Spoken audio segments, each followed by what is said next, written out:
Hey everybody, today here we got my 2019 MT09 in Raven Black, and I'm going to be going over some of the modifications for it. So there's a laundry list of mods I've done to this bike already.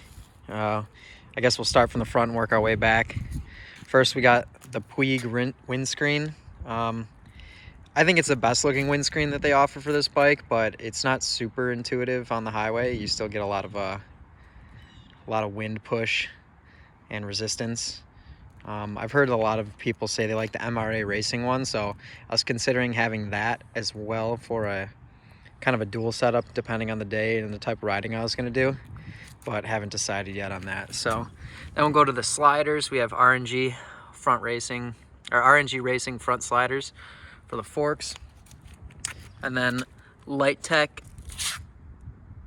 frame sliders and these TST Mech GTR turn signals, which look pretty cool.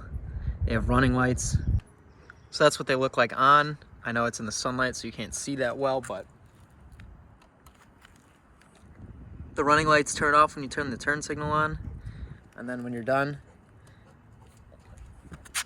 they just go back to being clear, or hyper white as they call them on the website.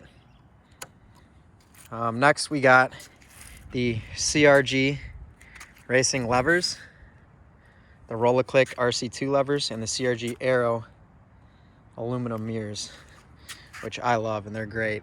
The stock mirrors, they sit here and they come up, and they're big and bulky and they get in the way. They had good visibility though. Next you got the Akrapovic full stainless steel exhaust header all the way back with a carbon muffler on it, I guess you would, carbon can, whatever you want to call it. Then I did a Puig rear brake reservoir cover. It's just plastic, probably the most overpriced thing in the world. This was $85, but it covers up the little reservoir, and I still haven't figured out how to keep it mounted without having the rear pegs on. I took the rear pegs off, so right now it's just zip locked, but since the bike is all black, you can't really tell from, you know, more than 5 feet away. Next we got the Graves Fender Eliminator kit. Still stock rear turn signals. I actually have some parts in the garage to change those over to white LEDs, and those are also by TST Industries. Then we'll go on to the other side of the bike and we'll look at the Woodcraft rear axle sliders and the OEM Yamaha swing arm spools. Then I have an OEM Yamaha quick shifter and GB Racing alternator cover. A little quick connect for my trickle charger, battery tender, and yeah,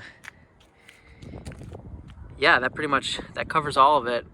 I've got probably a little under $3,000 into this bike, and I love it. I have Graves block off plates and a K&N filter waiting to get the flash done until my OEM warranty's up. I got about a month and a half left on that. There's only 1,500 miles on the bike. It definitely rips. It's really fast to about 120, then after that the wind starts slowing you down, and you know, the 3-cylinder motor is real torquey. It's not so much a high horsepower motor, but it's been great around town, and I really do like this bike. It's got all the modern amenities like wheelie control and traction control and ABS and 3 different riding modes, anything you can think of or want reasonably for under 10 grand on a bike. Sorry, my dog's making a ruckus. That pretty much covers all the mods I have done to this bike. Kinda tapped out on what I want to do with it. I know a lot of people like the Yamaha comfort seat. I just personally don't like the look of it. And really the only thing left to do is carbon. I don't see a point in spending $3,000 on Öhlins. Might as well just buy a nicer bike at that point.